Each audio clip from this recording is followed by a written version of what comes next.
नमस्कार दोस्तों, आप देख रहे हैं R9 लाइव न्यूज़। मैं हूं राम सेवक। मैं आज एक विशेष मुद्दे पे आप लोगों के सामने लाइव आया हूं और मुद्दा ये है कि 2024 चुनाव से पहले जो लोकसभा का चुनाव आ रहा है 2024 का, उससे पहले एक देश का माहौल जो है बनाया जा रहा है कि देश को अखंड हिंदू राष्ट्र बनाया जाएगा, जिसमें अखंड हिंदू राष्ट्र में जिसमें नक्शा भी बनाया गया है हिंदू राष्ट्र का, जिसमें पाकिस्तान हो गया, बांग्लादेश हो गया, अफ़गानिस्तान हो गया जो आजकल तालिबान बन गया है, और नेपाल है। इन चारों कंट्रियों को आप भारत में मिलाया जाएगा और भारत का नक्शा बना दिया गया है हिंदू राष्ट्र का। तो सवाल ये उठता है कि जो भारत में 16-17% जो मुस्लिम आबादी है वो भारत सरकार से कंट्रोल नहीं हो पा रही है।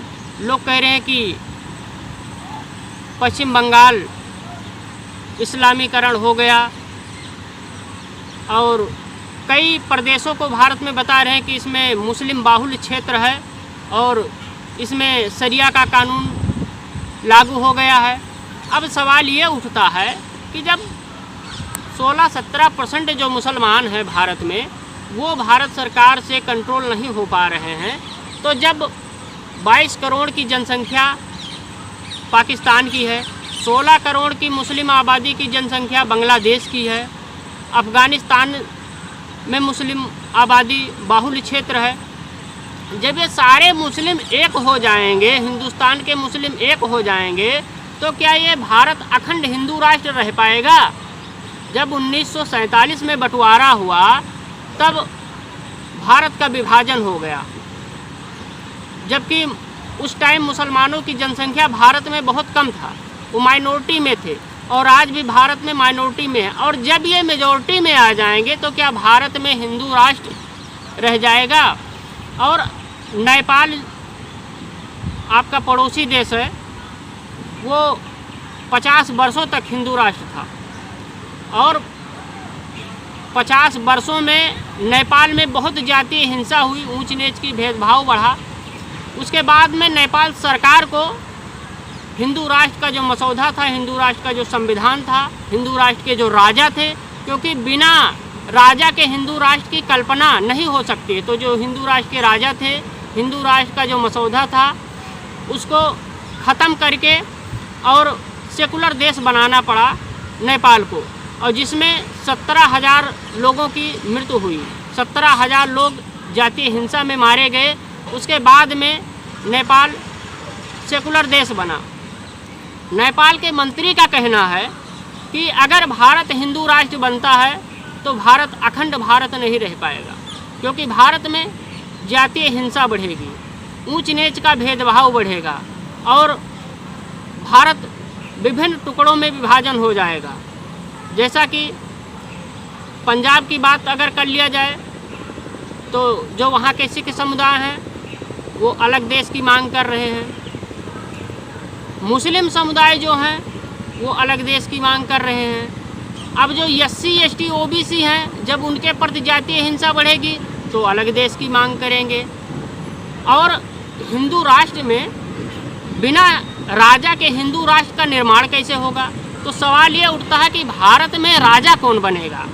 अगर लोकतंत्र को ख़त्म करके राजतंत्र स्थापित किया जाता है सरकार द्वारा, तो भारत का राजा कौन बनेगा?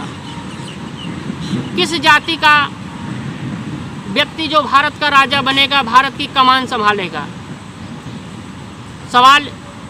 कई सवाल हैं। इससे पहले मैं चाहूँगा कि अगर हमारे चैनल को अभी तक आप लोगों ने सब्सक्राइब नहीं किया तो हमारे चैनल को सब्सक्राइब करके और ये हमारे वीडियो को अपने दोस्तों में ज़रूर शेयर करिए। और नेपाल के जो मंत्री हैं उनका भी मैं आपको वीडियो सुनाऊंगा, उन्होंने क्या कुछ कहा हिंदू राष्ट्र को लेकर। जैसा कि हिंदू राष्ट्र का जो संविधान बन रहा है, जो मसौदा बन रहा है, उसमें जो न्याय की जो व्यवस्था है, न्यायिक व्यवस्था जो है वो पूरा मनुस्मृति पर आधारित है। जैसा कि द्वापर और त्रेता में जिस तरह का न्याय का प्रावधान था वर्ण के हिसाब से, उसी तरह न्याय का प्रावधान रखा गया है। और जितने भी SC ST OBC है, मुसलमान हैं, सिख है, जैन हैं, पारसी हैं, बौद्धिस्ट हैं, उनको सबको एक शूद्र नाम से पुकारा जाएगा और उनको द्वापर त्रेता में जैसा नियम, जैसा कानून का प्रावधान था मनुस्मृति के हिसाब से, उसी हिसाब से उनको न्याय मिलेगा। तो ऐसे में सवाल उठता है कि जब जो संविधान जो अभी देश में चल रहा है, अगर इतना पावरफुल संविधान होने के बावजूद अगर जो कमज़ोर वर्ग हैं उनको न्याय नहीं मिलता, तो जब संविधान बदल जाएगा, संविधान उनके विपरीत हो जाएगा, तो क्या उसमें न्याय मिलेगा? और जब संविधान विपरीत हो जाएगा, उनका फ्रीडम ख़त्म कर दिया जाएगा, उनकी आज़ादी ख़त्म कर दी जाएगी, तो क्या वो गुलाम बन के जी सकेंगे?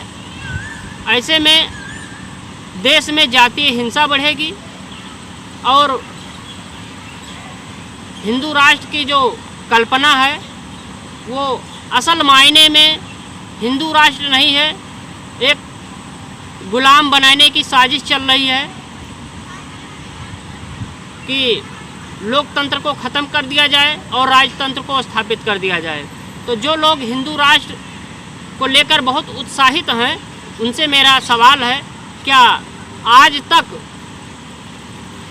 देश को 75 वर्ष आज़ाद हुए हो गया और आज तक देश में एक भी हिंदू गांव नहीं बना है कि जिसमें ऊंच नीच का भेदभाव ना हो, सभी जाति के सभी धर्म के लोग रहते हों, जिसमें ऊंच नीच का भेदभाव ना हुआ हो।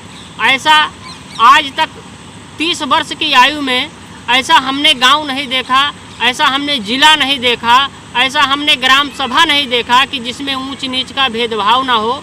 तो आप लोग क्या सोचते हैं हिंदू राष्ट्र के बारे में? अपनी प्रतिक्रिया ज़रूर दीजिएगा कि हिंदू राष्ट्र कहाँ तक सही है, कहाँ तक गलत है और हिंदू राष्ट्र से फ़ायदा क्या होगा, हिंदू राष्ट्र बनने से नुकसान क्या होगा। और सुनिए हिंदू राष्ट्र के ऊपर नेपाल के पूर्व मंत्री ने क्या कहा, वो भी वीडियो मैं आपको दिखाऊंगा। उसी का जो है संतान बाकी रहा है। भारत में हिंदू राष्ट्र की संकल्पना की जा रही है, कहा जा रहा है हिंदू राष्ट्र बनाना है नेपाल की तरह, लेकिन अब नेपाल में हिंदू राष्ट्र नहीं रहा, हट गया, लोकतंत्र है।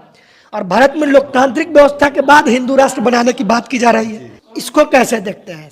ये उल्टा हो रहा है। हम लोगों ने हिंदू राष्ट्र बनाया था, थोड़े 50 वर्ष करीब करीब हम लोग उसका हमने दुख ले लिया, तो उसने बहुत ही लोगों में जो है विभाजन निर्माण किया, तो हमने उसको जो है विरोध करके जन युद्ध करके उसको फेंक दिया था।